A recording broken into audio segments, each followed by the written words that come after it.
بہت غور سے اللہ کے واسطے آپ سب لوگ یہ بات سنیں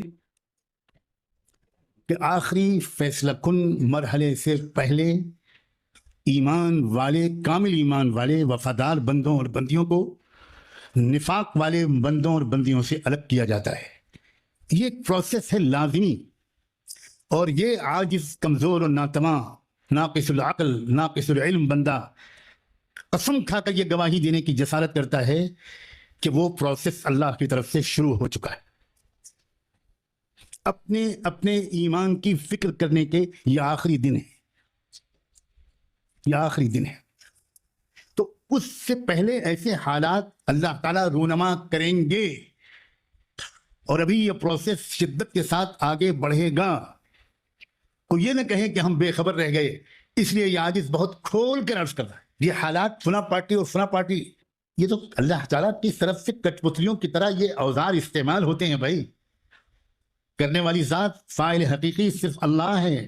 ہمیں ظاہری تدبیروں کو جاری رکھنا ہے ایمانی قوت اور ایمانی فہم کے ساتھ۔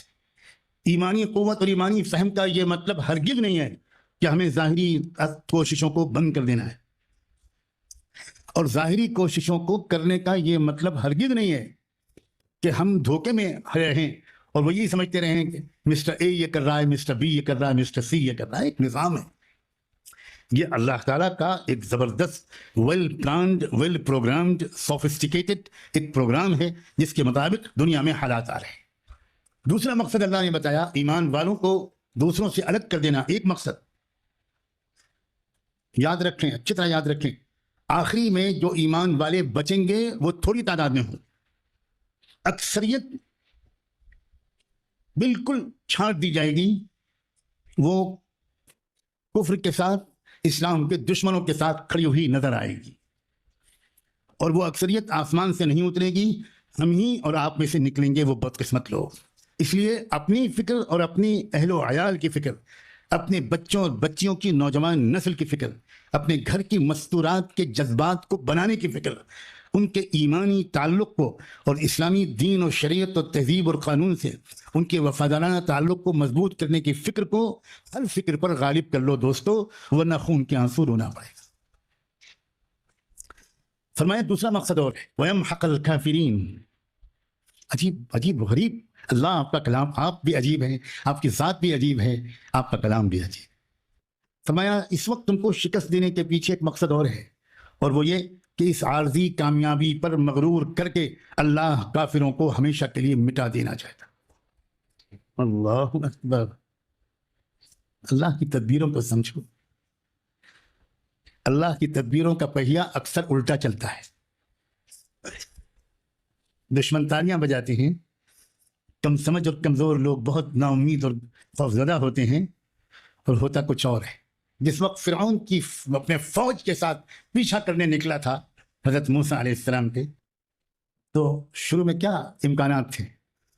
اس وقت اس کی فرعون کی، اس کے وزراء کی، اس کی کابینہ کی، اس کے پارلیمنٹ کے ارکان کی، اس کے پارٹی کے ممبروں کی، میرے اشاروں کو سمجھتے رہنا، اس وقت کیا کیفیت تھی؟